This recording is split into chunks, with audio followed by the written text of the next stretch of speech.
In this video, we will be assembling the 40-inch John Deere tow-behind Thatcherator, model TA40JD. The Thatcherator attachment uses spring tines to flick dead grass, also known as thatch, to the surface of your lawn for collection. Dethatching your grass allows water and essential nutrients to reach the soil for a healthier lawn.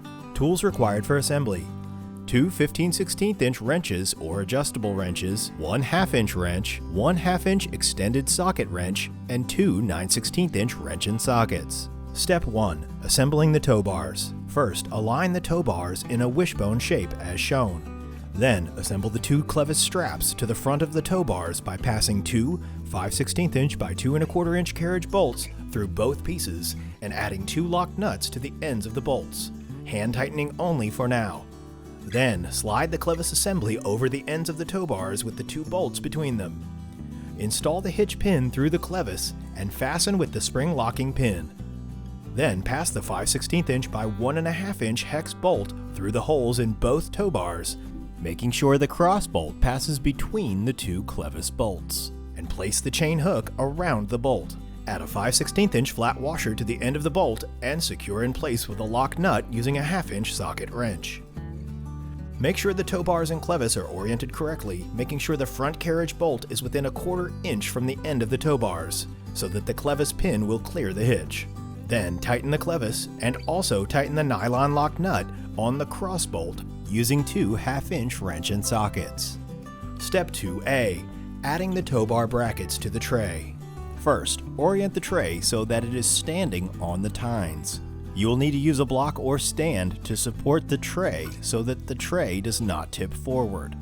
Using the 3rd set of holes on the right side of the tray, fasten 1 mounting bracket to the tine tray with the small flange resting on the tray surface and facing inward. Secure the bracket in place by passing 2 5/16" by 1 inch carriage bolts through the bracket and tray, and add a hex nut to the end of each bolt, hand tightening only for now. Using the 2nd set of holes on the left side of the tray, fasten the 2nd mounting bracket to the tray, also with the small flange resting on the tray surface and facing inward. Pass 2 5/16" by 1 inch carriage bolts through the bracket and tray, and add a hex nut to each bolt, and after hand threading the lock nut as far as it will go, you can tip the tray on its side and use a 1/2" socket extender to thread the nut down the bolt further, but do not fully tighten just yet.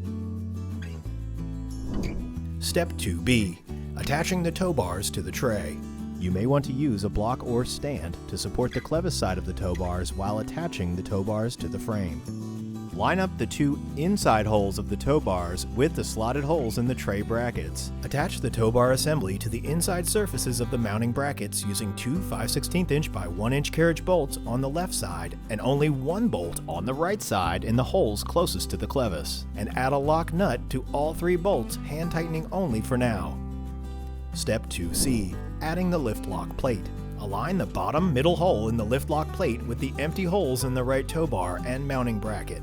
Attach the lift lock plate to the inside of the tow bar by passing a 5/16" by 1 1/4" carriage bolt through all 3 pieces and adding a lock nut on the end. Use a 1/2" socket wrench to tighten the bolts, but do not fully tighten just yet. Step 3A. Installing the carriage frame assembly.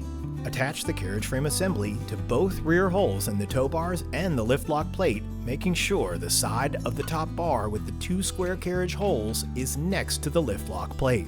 Then pass the 3/8" by 1 1/4" hex bolt through the tow bar and the frame assembly on the left side. Add a 3/8" bushing and a 3/8" flat washer to the end of the bolt, and secure in place using a 3/8" lock nut. Then, on the right side, pass the slightly longer 3/8" by 1 1/2" bolt through the tow bar, the tray bracket, and the lift lock plate. Add a 3/8" bushing and a 3/8" flat washer to the end of the bolt, and secure in place using a 3/8" lock nut.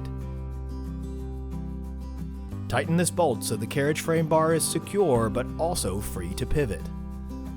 Then, tighten all hardware completely using a 1/2" socket wrench. Step 3B. Installing the lift handle. First, add the lift lock pin into the hole on the lift handle with the pin extending away from the bend in the lift handle. Add a 5/16" lock washer and a 5/16" hex nut to the end of the pin. Then slide the vinyl handle grip over the end of the lift handle. Step 3C. Attaching the lift handle to the carriage frame. Attach the lift handle to the carriage holes on the top of the carriage frame by passing the 5/16 inch by 1 1/4 inch carriage bolt through the hole at the end of the lift handle and add a lock nut underneath of the carriage frame. Then add the longer 5/16 inch by 2 inch carriage bolt to the inside holes, and underneath add the spring, a flat washer, and a lock nut, tightening with a 1/2 inch socket until 2 bolt threads are exposed.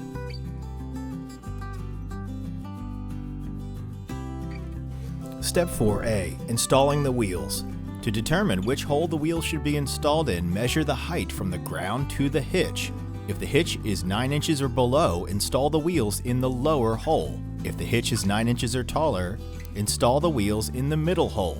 In this assembly video, we will be installing the wheels in the middle hole for a hitch height of 9 inches or taller. Step 4B. Adding the first wheel. Add a 5/8 inch flat washer onto a 5/8 inch by 3 inch hex bolt. Then slide a wheel onto the bolt with the hub extension facing in, and a 5/8 inch hex nut onto the threaded end of the bolt. Tighten the nut loosely with a 15/16 inch wrench so the wheel assembly can spin freely. Now add the wheel assembly by passing the bolt through the wheel strap and add a lock washer and 5/8 inch hex nut to the end of the bolt. Hold a wrench on the nut between the wheel and the frame and tighten the inside nut completely by using a 15/16 inch wrench, but making sure the wheel can still spin freely. Step 4C. Adding the second wheel. Repeat this step for the other wheel assembly, adding a 5/8 inch flat washer onto a 5/8 inch by 3 inch hex bolt and sliding a wheel onto the bolt with the hub extension facing in, adding a 5/8 inch flat washer and 5/8 inch hex nut onto the threaded end of the bolt and tightening the bolt loosely, passing the bolt through the frame and adding a lock washer and 5/8 inch hex nut to the end of the bolt, holding a 15/16 inch wrench on the nut between the wheel and the frame to tighten the inside nut completely, but making sure the wheel can still spin freely. Congratulations, your John Deere 40-inch Thatcherator assembly is now complete. Operation and tips. Lift handle settings. To change the mode of your dethatcher, push the lift handle towards the left side of the machine, away from the lift lock plate, and move the handle forwards or backwards to engage the lock pin into the desired position. The pin in the top hole is transport mode, which raises the tines so that they can be towed without contacting the ground. Placing the pin in the center hole is dethatching mode, which is used for general dethatching. And placing the pin in the bottom hole is scarify mode, which can be used to scarify a seed bed by engaging the tines slightly into the ground. Operation and calibration. Ideally, your grass should be less than 3 inches high for proper tine action during dethatching. When in use, all tines on the Thatcherator should deflect back and flip the thatch forward. If the tines seem to drag without flipping forward, the tine tray is too low and should be raised by adjusting the tow bars at the tray brackets. If all tines stay in the free position, the tray should be lowered. If the tines are not moving through the full range of motion, make up or down adjustments as required. You can add sandbags, concrete blocks, or other type of weight to the tray, but do not exceed 100 pounds. And make sure to distribute the weight evenly across the tray to ensure equal tine pressure, and secure the weight into the tray using a strap. For questions, call customer service at 866-218-8622.